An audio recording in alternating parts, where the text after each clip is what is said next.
नमस्कार, मैं हूँ मिली त्रिवेदी और हम कृष्ण को समझने की कोशिश कर रहे थे। अब जितनी भी हमारी समझ है या हम समझ सकते हैं, या फिर ऐसा कहूँ कि जितनी भी हम हमारी समझ को एक्सटेंड कर सकते हैं, बढ़ा सकते हैं। एक चीज़ समझिए, अगर हम अपनी बुद्धि से समझने की कोशिश करेंगे तो ये पॉसिबल नहीं है। अगर हम बुद्धि से परे जाएंगे तो ही हम इसे समझ पाएंगे। तो चलिए आज देखते हैं कृष्ण ने ऐसा क्यों कहा। क्या कहा था कृष्ण ने अर्जुन से? एक श्लोक था, अगर आपको पता हो तो। श्लोक कुछ ऐसा था कि स्वधर्मे निधनम श्रेय परधर्मो भयावह। इसका अर्थ कुछ ऐसा होता है जो आपको स्क्रीन पे दिख रहा होगा। अपने धर्म का पालन करते हुए मृत्यु भी सही है, जबकि दूसरे व्यक्ति के धर्म का पालन करना खतरनाक है। अब कृष्ण जैसे सुलझे हुए व्यक्ति क्या नॉर्मल धर्मों के बारे में बात करेंगे? जैसे हम बात करते हैं, हिंदू, मुस्लिम है, सिख है या सो एंड सो जो भी है धर्म, क्या इतने सुलझे हुए व्यक्ति क्या ऐसे धर्मों के बारे में बात करेंगे? मुझे नहीं लगता कि वे ऐसा करेंगे। अच्छा, तो फिर हम जिन धर्मों को अपनी ड्यूटीज, अपनी रिस्पॉन्सिबिलिटी समझते हैं, तो क्या कृष्ण इन ड्यूटीज और रिस्पॉन्सिबिलिटी के बारे में बातें करेंगे? मुझे ऐसा भी नहीं लगता कि उन्होंने कुछ ड्यूटीज के बारे में बात करी होगी। नहीं, बिल्कुल नहीं होगा। तो कृष्ण धर्म किसको कहते हैं? सबसे पहले धर्म को समझिए। धर्म एक ऐतिहासिक चीज नहीं है, ठीक है? और धर्म सनातन चीज है। अब सनातन क्या होता है? सनातन मतलब जो हमेशा से है, मौजूद है और जो रहेगा। ऐसी कौन सी चीज है जो आपके पैदा होने से लगाकर आप मरते हैं तब तक आपके साथ रहता है? कभी आपने सोचा है? ये एक ऐसी चीज है जो हमेशा से आपके साथ था, उसी को धर्म कहा जाता है। और धर्म को हम कंसिडर करेंगे उसकी क्वालिटीज, उसके गुण, और गुणों के संगठन को कहा जाता है स्वभाव। कई सारे गुण मिलकर एक बेसिक आपका स्वभाव प्रिपेयर होता है। इसे कहते हैं कृष्ण यहाँ पर धर्म। अर्जुन का अगर देखा जाए तो अर्जुन ने युद्ध के समय में ही हथियार रख दिए थे। उनका जो गांडीव धनुष था वो कांप रहा था, उसके हाथ कांप रहे थे। गांडीव धनुष को अर्जुन संभाल नहीं पा रहे थे। इनके पैर कांप रहे थे। वे कह रहे थे मेरे गात्र शिथिल हो रहे हैं, मतलब नसें टूटी जा रही है। मैं अपने आप को खड़ा रहने के लिए सक्षम नहीं समझता हूँ। हे केशव, आप बताइए अब मैं क्या करूं?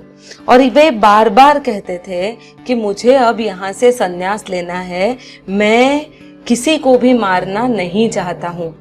अब जब ऐसी कोई बात कृष्ण के सामने कही गई, जिस चीज से प्रेरित होकर कृष्ण ने अर्जुन को ये बात कही थी कि अपने धर्म में मर जाना बेहतर है, दूसरे के धर्म का स्वीकार नहीं करना चाहिए।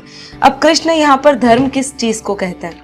सिंपल है, कृष्ण यहाँ पर धर्म कहते हैं खुद के स्वभाव को। आप देखिए, बहुत सारे ऐसे पंथ आए जिसमें लोगों ने दूसरे का अनुकरण किया। अब हुआ क्या सही में जो बुद्ध के सारे अनुयायी थे वे सारे के सारे मोक्ष की प्राप्ति कर चुके थे?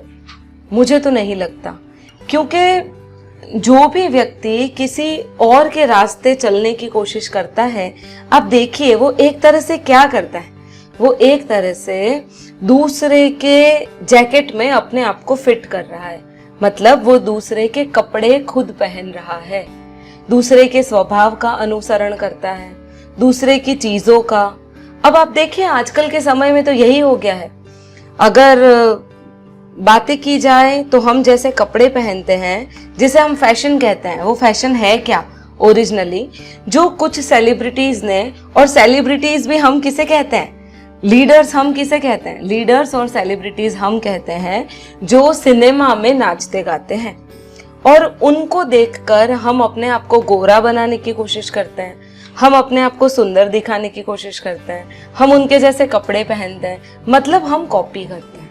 एक और चीज आप देखिए, आप जिस तरह से बातें करते हैं सो कॉल्ड फ्रीडम की या मैं ये कहती हूँ विमेन एम्पावरमेंट की भी अगर हम बात करते हैं, या फिर कुछ ऐसी बातें जो आमतौर पर हम सुनते हैं, ये सारी बातें हमने किसी न किसी से सुनी है और हम सिंपली उसकी कॉपी करते हैं। सिंपली आप किसी छोटे बच्चे को भी देख लीजिए, पैदाइशी ही बंदर होते हैं और छोटे बच्चे से ही हम बड़े होते हैं, अर्थात हम भी बंदरों की जैसे ही हैं, हम सिर्फ नकल करना जानते हैं। हम में अपना जो ओरिजिनल एसेंस है वो हमने कहीं न कहीं इन सब चीजों को देखकर छुपा दिया है। कृष्ण यही कहते हैं, तुम दूसरे का अनुकरण मत करो, किसी को गुरु मत बनाओ, किसी के जैसा बिहेव मत करो। तुम जो तुम्हारा धर्म है, तुम खुद जो हो तुम उसका पालन करो। जब तुम खुद तुम्हारी ही चीज का अनुसरण, जैसे तुम हो तुम वैसे ही बिहेव करोगे, तभी जाकर तुम उस परम आनंद परम चेतना की प्राप्ति कर सकते हो। अदरवाइज क्या होगा, तुम चीजों में उलझे रहोगे और हमेशा दुखी रहोगे। अर्जुन को अगर एक तरह से देखा जाए, वे बचपन से ही योद्धा थे।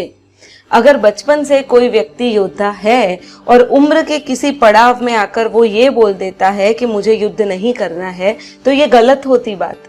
क्योंकि अर्जुन अगर श्री कृष्ण बोल भी देते कि चल अच्छा है तुझे युद्ध नहीं करना, मत कर, जा यहाँ से, तो क्या होता? अर्जुन जहां पे भी जाते वो वहां युद्ध करते। अगर जंगल में रहने जाते तो शिकार करते। युद्ध उसकी खुद की जीवन शैली है। अगर मीरा को बोला जाता कि तुम बैठ के महावीर और बुद्ध की तरह पेड़ के नीचे बैठकर ध्यान करो, तो क्या मीरा से होता? मीरा से नहीं होता। मीरा तो नाचते गाते ही आनंद को प्राप्त हुई। अगर हम श्री आदि शंकराचार्य को ये कहते कि आप सिर्फ किसी एक जगह पे बैठकर धर्म का प्रचार कीजिए, तो क्या उनसे वो होता? नहीं। उन्होंने पूरे भारत भ्रमण किया और उसके बाद वे धर्म का प्रचार कर पाए। ऐसा क्यों? हर व्यक्ति, अगर कोई म्यूजिशियन है तो आप म्यूजिशियन को ये बोलो कि तू गिटार छोड़, सपोज वो गिटार बजाता है, तो आप उसे ये बोलो कि गिटार छोड़ के तू ड्रम बजा या म्यूजिक छोड़कर तुम चित्र बनाओ। क्या वो कर पाएंगे? वो नहीं कर पाएंगे। इसी को श्री कृष्ण उसका स्वभाव कहते हैं। अगर हम गंगा को कहें कि गंगा जो तुम्हारा रास्ता है, उस रास्ते को छोड़कर तुम यमुना के रास्ते आगे बढ़ो, क्या गंगा बढ़कर सागर में मिल पाएगी? नहीं, वो नहीं मिल पाएगी। यही चीज है, अगर आप किसी के रास्ते चलते हो तो आप कभी भी कामयाब अपनी दृष्टि में नहीं होते हो। यही कहा जाता है आपका खुद का एसेंस। मैंने एक बहुत पुरानी किताब में पढ़ा था कि पहले के जमाने में जब ब्रह्मचर्याश्रम की शुरुआत होती थी, बच्चों को पढ़ाने के लिए लिया जाया था, तब बच्चों के सिर को जो भी गुरुजी होते हैं ना, जो उन्हें दीक्षा प्रदान कर रहे होते हैं, वो सिर को पकड़कर अनुमान लगा देते थे कि ये बच्चा क्या बनेगा, क्षत्रिय बनेगा, ब्राह्मण बनेगा, वैश्य बनेगा या सेवा करेगा, शूद्र बनेगा। अब देखिए, इसी वजह से हमारे वर्ण आए हैं। बेसिकली वर्णों का मतलब तुम्हारी ड्यूटीज नहीं है, वर्णों का मतलब तुम्हारा अपनत्व है, तुम्हारा खुद का व्यक्तिगत थिंग। कुछ लोग ऐसे होते हैं जिनको सेवा करने में बहुत आनंद मिलता है, वे सिर्फ सेवा करना जानते हैं। कुछ ऐसे होते हैं, जैसे आप बड़े बड़े बिजनेसमैन देख लो, काफी बिजनेसमैन तो ऐसे भी हैं जिन्होंने ग्रेजुएशन तक पूरी नहीं की। अगर आप बिल गेट्स देखें, वॉरेन बफेट देखें, ऐसे लोगों ने ग्रेजुएशन भी पूरी नहीं की है, पर फिर भी वे आज इस विश्व के सबसे ज्यादा पैसे वाले लोग हैं, रिचेस्ट पर्सन्स हैं। अब ऐसा कैसे? तो सिंपल चीज है, उन्हें उस चीज में आनंद मिलता है। मैं भी फैकल्टी हूँ, मैं पढ़ाती हूँ, इंजीनियरिंग पढ़ाती हूँ, पर उसके बावजूद मुझे ये चीजें अच्छी लगती है, शास्त्र को पढ़ना अच्छा लगता है। तो ये क्या है? ये मेरा स्वभाव है। मेरा स्वभाव क्या हुआ? मेरा स्वभाव सिर्फ इतना हुआ कि कहीं से भी अगर ज्ञान मिलेगा तो उसके लिए समय निकाल के, या फिर मेरा पूरा समय सिर्फ इसी के लिए डिवोट होगा। यही चीज है जो मुझे मेरा स्वभाव बताती है। कुछ ऐसे भी लोग होते हैं, सैनिक होते हैं, बिल्कुल नहीं सोचते और अपनी जान देश के लिए, समाज के लिए कुर्बान कर देते हैं। तो ये क्या है? ये लोग ऐसे हैं जो एक योद्धा ही पैदा होते हैं। इसका अर्थ ऐसा नहीं है कि हर एक क्षत्रिय एक जैसा होता है, नहीं, हर एक क्षत्रिय अलग अलग होता है। आप देखिए, एक सृष्टि है ये। सृष्टि ने अगर फूल बनाए हैं तो 2 फूल भी अलग अलग होंगे। अगर एक पेड़ पर 2 कलियां खिली है, दोनों कलियां अलग होगी, बिल्कुल भिन्न, क्योंकि ये जो सृष्टि है वो सर्जन करती है, कॉपी नहीं करती। सृष्टि हमें भी यही बताती है कि जितने लोग हैं उतने मुक्ति के रास्ते अवेलेबल हैं, पर अगर आप दूसरे की कॉपी करने जाएंगे तब आप अपने आप को तो पा नहीं ही सकते, अपने व्यक्तित्व को भी खो देंगे। इसीलिए आपकी मुक्ति का रास्ता आपसे चला जाता है दूर, और जब मुक्ति का रास्ता दूर चला जाता है तब आप कहीं न कहीं भ्रम में जीते रहते हैं। इसीलिए कहा जाता है आप अपने स्वभाव को पहचानिए, आप अपने आप को पहचानिए। आपका धर्म क्या है, आप उस धर्म को जानिए।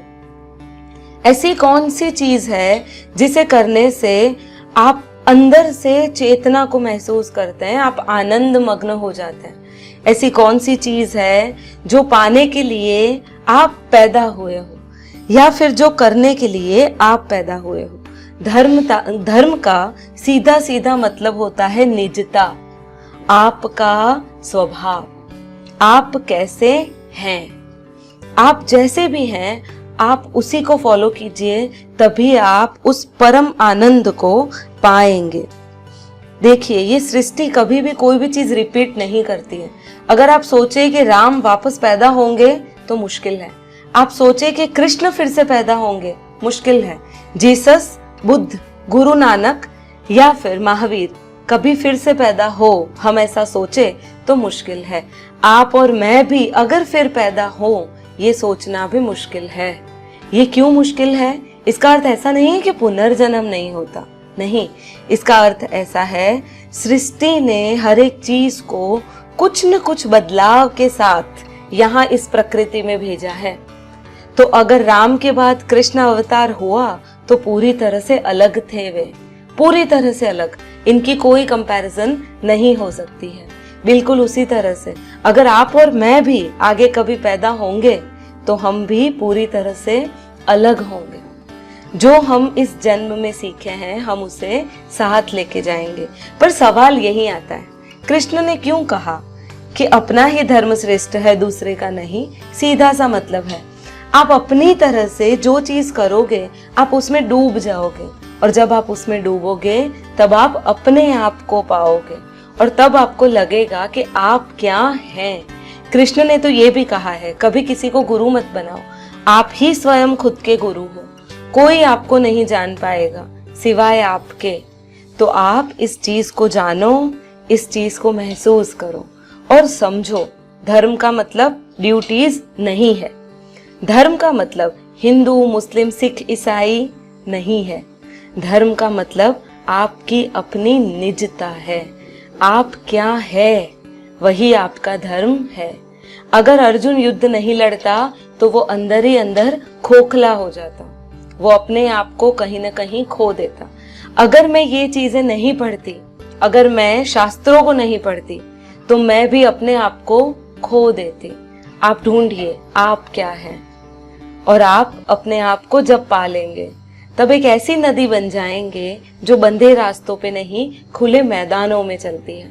और कहीं जाकर आप आपके भी समंदर को, आप आपके भी परमात्मा को इसी तरह से पालेंगे जिस तरह से कृष्ण ने एक्सप्लेन किया है। तो अगर आपको मेरा वीडियो पसंद आए तो इसे लाइक और शेयर कीजिए, सब्सक्राइब करना ना भूले, अगर नहीं किया है तो जरूर कर दीजिए।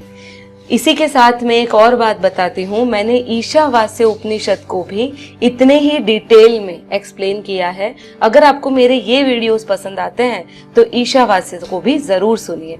धन्यवाद।